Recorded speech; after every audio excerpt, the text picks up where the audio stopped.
اللهم لا تحرمنا أجره، اللهم لا تحرمنا أجره، ولا تضلنا بعده، ولا تضلنا بعده. اللهم يمن كتابه وهون حسابه ولين ترابه، وألهمه حسن الجواب، وطيب ثراه، وأكرم مثواه، واجعل الجنة مستقره ومأواه. اللهم إنه في ذمتك وحبل جوارك، فقه من فتنة القبر وعذاب النار. أنت أهل الوفاء،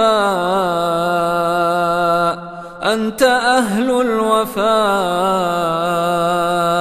أنت أهل الوفاء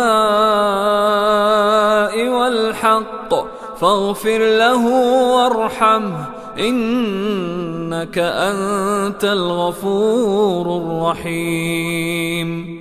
اللهم عبدك وابن أمتك احتاج إلى رحمتك، احتاج إلى رحمتك، وأنت غني عن عذابه، وأنت غني عن عذابه. إن كان محسنا فزده في حسناته، وإن كان مسيئا فتجاوز عنه يا أرحم الراحمين.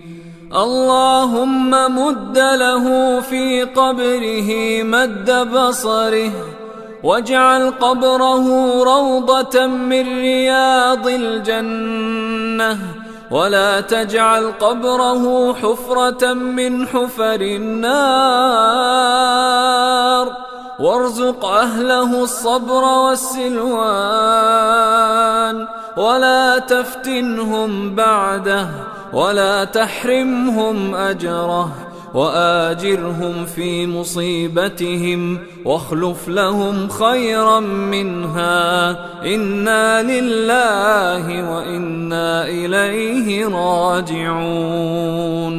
اللهم وأطعمه من ثمار الجنان، واجعله ممن قلت فيهم، ويطاف عليهم بآنية من فضة وأكواب كانت قوارير من فضة قدروها تقديرا، ويسقون فيها كأسا كان مزاجها زنجبيلا، عينا فيها تسمى سلسبيلا. والملائكة يدخلون عليهم من كل باب، سلام عليكم بما صبرتم فنعم عقبى الدار. اللهم اغفر لجميع موتى المسلمين، اللهم اغفر لجميع موتى المسلمين الذين شهدوا لك بالوحدانية ولنبيك بالرسالة وماتوا على ذلك. اللهم باعد بينهم وبين خطاياهم كما باعدت بين المشرق والمغرب، وأعنهم على جواب الملكين يا أرحم الراحمين. اللهم كن لهم بعد الحبيب حبيبا، ولدعاء من دعا لهم من المؤمنين سامعا ومجيبا، واكتب لهم من مواهب رحمتك حظا ونصيبا. اللهم انقلهم من ضيق اللحود والقبور إلى سعة الدور والقصور، في سدر مخضود وطلح منضود وظل ممدود وماء مسكوب وفاكهة كثيرة لا مقطوعة ولا ممنوعة وفرش مرفوعة، مع الذين أنعمت عليهم من النبيين والصديقين والشهداء والصالحين، وحسن أولئك رفيقا. اللهم نور مرقدهم وعطر مشهدهم وطيب مضجعهم وآنس وحشتهم، وارحم غربتهم ونفس كربتهم، وقهم عذاب القبر وفتنته. اللهم أنت ربهم وأنت خلقتهم وأنت هديتهم للإسلام وأنت قبضت روحهم وأنت أعلم بأسرارهم وعلانيتهم، وقد جئناك شفعاء لهم فاغفر لهم يا غفور يا رحيم. اللهم اغفر لهم يا غفور يا رحيم. اللهم اغفر لهم ولنا يا غفور يا رحيم. وارفع درجتهم في المهديين واخلفهم في عقبهم في الغابرين، واغفر لنا ولهم يا رب العالمين، وافسح لهم في قبورهم ونور لهم فيها. لا إله إلا الله العظيم الحليم، لا إله إلا الله رب العرش العظيم، لا إله إلا الله رب السماوات ورب الأرض ورب العرش العظيم.